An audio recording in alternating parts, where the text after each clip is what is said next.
Do you love your wife, Doug? I rolled my eyes. Did this short, balding, lazy-tongued asshole really think that appealing to my affection for my wife would convince me to buy his fucking insurance? Taking a big sip of bourbon, at least the asshole had the decency to order from the top shelf, I remembered my promise to my buddy Tony. He hounded me, telling me that I really need to talk to this guy. Tony wasn't the type to fall for such tricks, and neither was I. He insisted it was important. So, here I was. I'd heard the bistro at this hotel was good.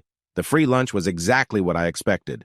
The conversation was cordial. Sports, the market, a few delicate steps around politics. As the waiter took the plates away, Dennis hit me with his pitch. Okay, I've decided I'm going with you for Tony's sake. Of course, I love my wife. No, Doug. I mean, do you love Susie? My attention has suddenly been sharpened. How do you know my wife's name? I didn't remember that tidbit coming up in our conversation. He placed the hotel key card, still in its wrapping, on the table. There was no emotion on his face. This is the key to the room where I'm going to sleep with your wife tonight. What kind of shit are you trying to pull? I demanded. My face was on fire. Look, I appreciate the lunch, Dennis, but I think you've overstepped. He smirked. I bet she was hot as fireworks when she got you into bed the day before yesterday. My body twitched and stopped. How do you know about that? It was the best sex we'd had in years. Was she wearing that thong from Yvette? You know, the ones with the black lace and the matching print? Oh my God, I whispered. She showed them to me the day before yesterday, Dennis said. She was going to go upstairs, but I made her wait until tonight. She must have gotten turned on. No. I bet you thought she was making up for the fight you had on Monday. You know, the one where you said you had to work late. I don't think you knew she smelled perfume when you got home. Even more so, she resented you saying she was just being bitchy that time of the month. My heart dropped. That bastard was spending time with Susie. A lot of time. She told him all about us. How could she fall in love with such a short, balding old fart? She warned you why she'd be busy tonight, didn't she? Business dinner.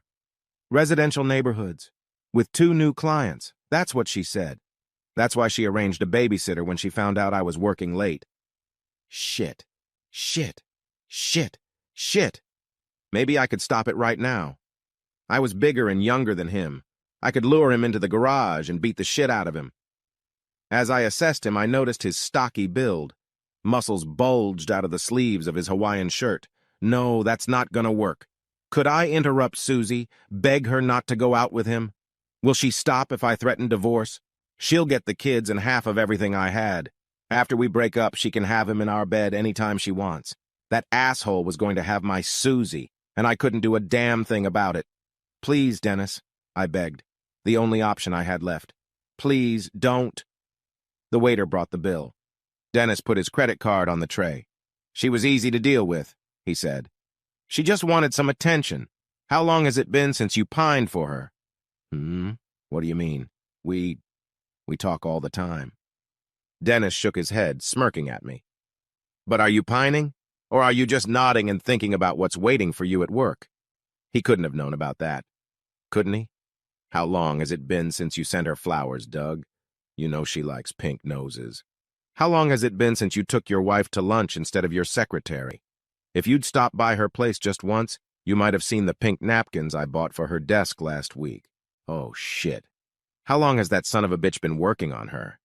When was the last time you made her feel like a woman and not just a mom and a housekeeper? When was the last time you told her how much you needed her? The guilt was tearing at my heart. It was my fault. Now I was terrified that it was too late. He leaned forward, his eyes narrowed. Once I get my hands on your sweet Susie, she'll never be yours again. Every time she has sex with you, she'll remember me. What do you want? Anything. I'll give you anything. Just please don't do this. He paused, looking across the table at me, bringing the glass to his lips to take a long, slow sip. I want 3 things, he said, raising 3 fingers. I gulped. He had me by the balls. Did he really expect me to do something perverted? Make me blow him instead of my wife? It didn't matter. Whatever it took to keep him away from Susie, I figured I'd do it. First, you're going to stop sleeping with Katie. We're not... Stop, he said loudly, causing the people around us to look around. He wagged a short, fat finger at me. You know what I mean, Doug. Enough. Your secretary is out of the game. All right. It's done, I agreed. What else?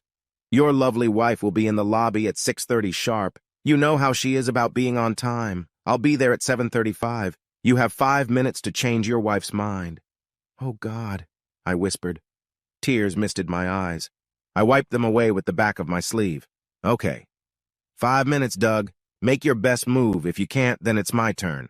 I gotta tell you, Susie's been looking forward to me for a long time. 5 minutes. Shit. How do I do it? Flowers, of course. No, 1 flower. I need to listen to her like he said. I really ignored her, didn't I? The job was terrible, but I made it worse. 5 fucking minutes. Shit. I didn't notice Dennis stand up. He looked down at me intently. Good job, Doug. You're going to need this. He turned and strode away. He was already out the door before I remembered. What was the third thing? It was then that I saw the key card he'd left on the desk. The room number was listed on the packet. I smiled. Dennis. She's so pretty, sitting there alone. The elegant champagne-colored dress accentuates the highlights in her brown hair. She glances anxiously at her watch. It's 7:29. I almost hope he changes his mind. Few things are more satisfying than taking a woman like her away from one of those stupid, self-centered jerks who gave up on his neglected wife. Wait a minute. Here he comes. He looks gorgeous in that suit. There's a rose, just one. Nice touch. Does he have what it takes to pull this off? Or is this goodbye? After doing this so many times, I'm never really sure how it will turn out. She sees him. Concerned eyes quickly scour the room. Well, where am I? Her terror is painful to watch. Even from my hiding place at the bar, I can see tears glistening in her eyes. She's been caught. She thinks the marriage is over. We'll see. Maybe it is. He leans in to kiss her. She looks confused as he gives her a flower, then sits down and takes her hand across the table. He talks to her. Her hand flies up to her mouth. I think he just apologized. Good for you, boy.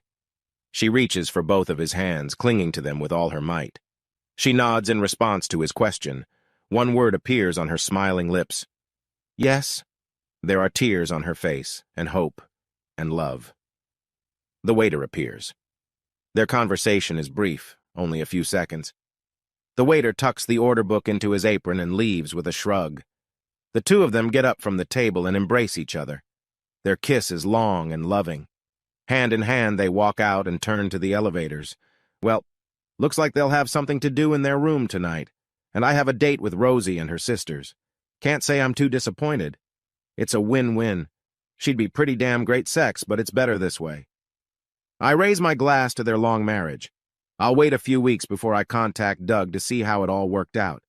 The next time I go back to my joke to ask him if he loves his wife, his answer will be very different. He'll be grateful. He'll happily sign up for insurance. I bet he chooses his behavior for life. As usual, he'll get a discount if he agrees to give me a personal referral, just like his friend Tony did.